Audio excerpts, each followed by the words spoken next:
Power chords. What are power chords? How are they different from any other chord? Why do they have a different name? Power chords. When we choose to use them, why do we choose to use them? That's what I'm going to look at in this video. Before I get into the power chords themselves, just real quick, one of the things that I'm trying to do on this channel is explain everything as much as I can, so that I don't leave any stones unturned. So I'm not talking about something and someone might be trying to, not be quite clear what it is that I'm meaning or what it is that I'm talking about. And power chords, in my experience, is a classic example of that. We've all been there when we don't know any of these names of these different chords or notes or the techniques, a hammer on and blah blah blah or at E minor 7. There's loads of language that we need to learn when we first start picking up an instrument. And power chords was one of the things, I laugh when I look back now, that got me really quite confused, because when I first started getting interested in the guitar, I didn't have a professional teacher to begin with. I was just trying to learn what I can from other players who could already play. There was no internet, no YouTube, so you go down the local music shop and to watch people, or you could buy magazines that had bits and bobs in, 99% of which I didn't understand, but you'd read through it anyway because you were into it. Power chords, when I first, before I knew better, I thought that when someone said a power chord, I literally thought they meant one of these, the actual chord that I use to connect power to my guitar. So that's what I thought when I first started. That aside, okay, a power chord is it's a chord just like any other chord. A chord is a collection of notes, anything from 2 notes upwards, to make up a chord that sounds as you want it to sound. It might be a happy chord, sad chord, major, minor, whatever. With power chords, there's two main reasons why you may wish to use power chords. One is from a technical standpoint.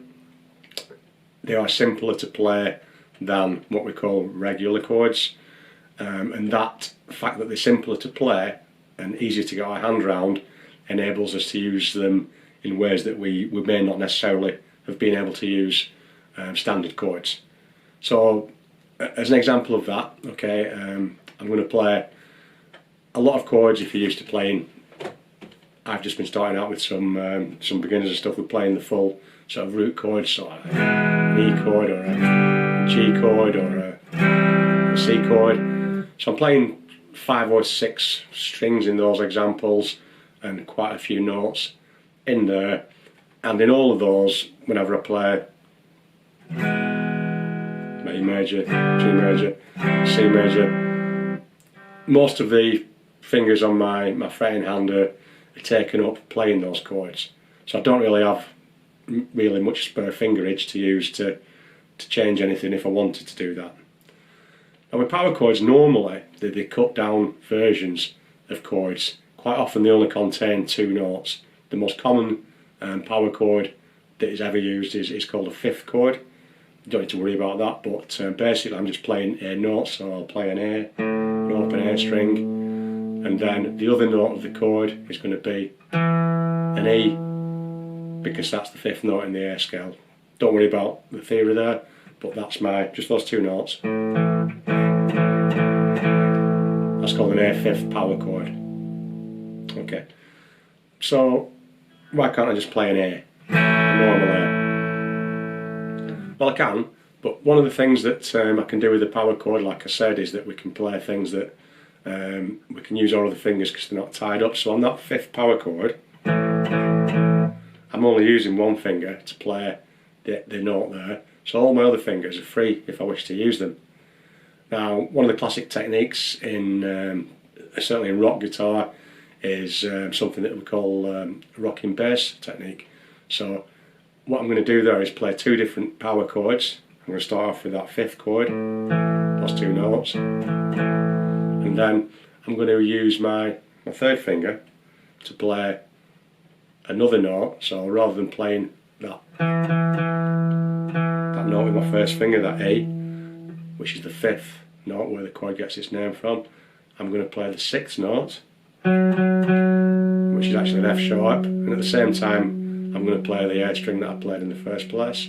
So rather than having, I'm going to have, just by lifting one finger on and off.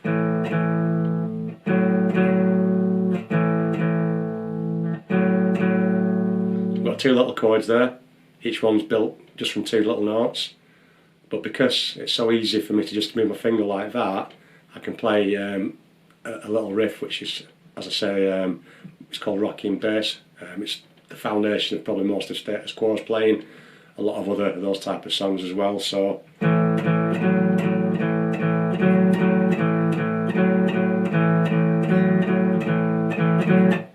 different rhythm.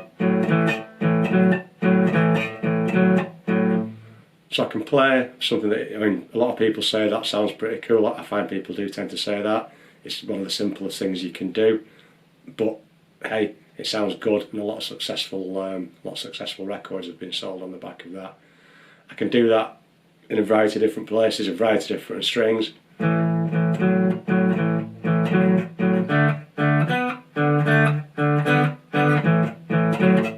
So I'm just changing between excuse me, the A string position and the D string position there, and already I've got the basis of a Status Quo song. So that's one reason that you might wish to use power chords, to free your fingers up a little bit, to be able to make something a bit more interesting sounding, rather than just strumming a chord without any movement in it. That works, as I just showed, on a clean sound. The other reason for using power chords quite often that I'm more used to is when you've got more of a dirty sound on the guitar, and when you play a full chord using a dirty distorted sound. Just let me switch. One of the problems that you might find is, because of the nature of amplifier distortion and the way it's made, when you play a note through a distorted amplifier, it generates other notes as well. Not full notes, you don't get notes for free, but you've got things known as harmonics and other things happening in the background, so that when I play, that's just an A, you can clearly hear the A, but there's other extra bits you can hear in the background as well. So if I was to play, for example, I play a G major bar chord, the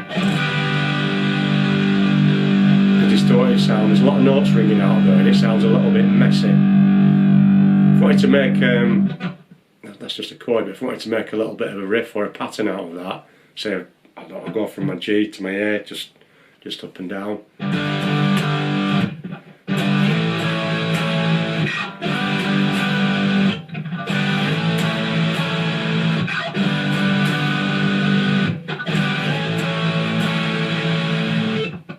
It's okay, but it sounds a little bit muddy and it sounds like there's all kinds of things ringing out there, because I was playing all 6 strings on those full major chords. I think they were major chords I was playing. The alternative is to use power chords, so rather than playing 6 notes in my chords, I'll just cut it down, and using the same 2 chords, I'll just play 2 notes. So I'll play, rather than playing a full G major, I'll just play G5. Rather than playing a full A major, I'll play an A5, and it'll just clean up the riff a bit, or make it sound like all that other stuff's not ringing out.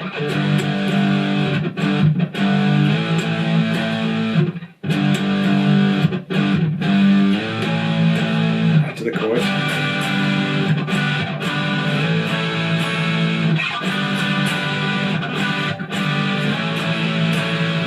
Power chorus.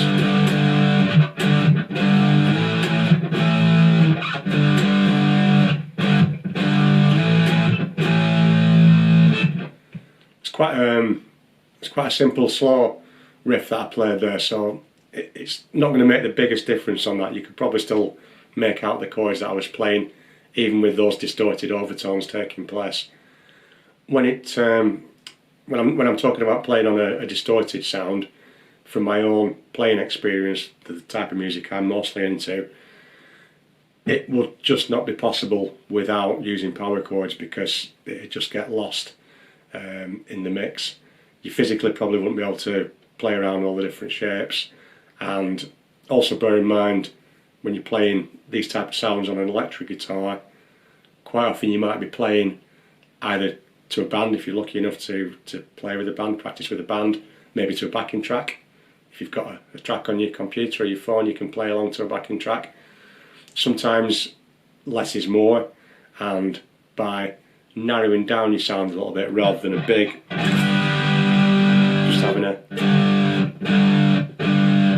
instead actually makes your guitar sound clearer than what you think would be louder and bolder, hitting all the strings. So it's a little bit deceptive with power chords.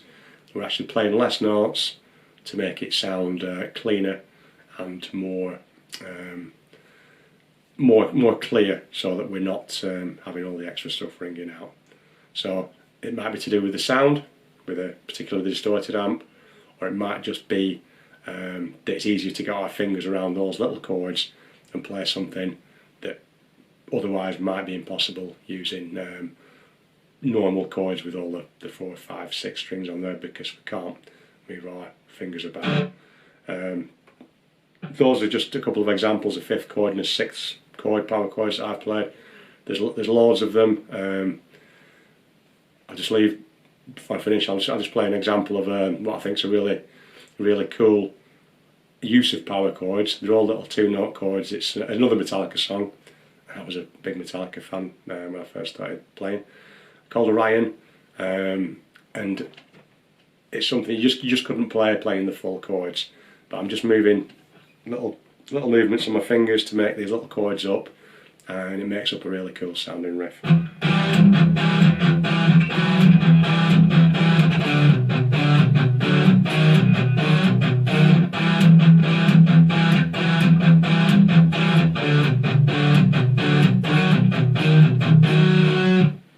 Also using a bit of palm muting there, which I've talked about in another video.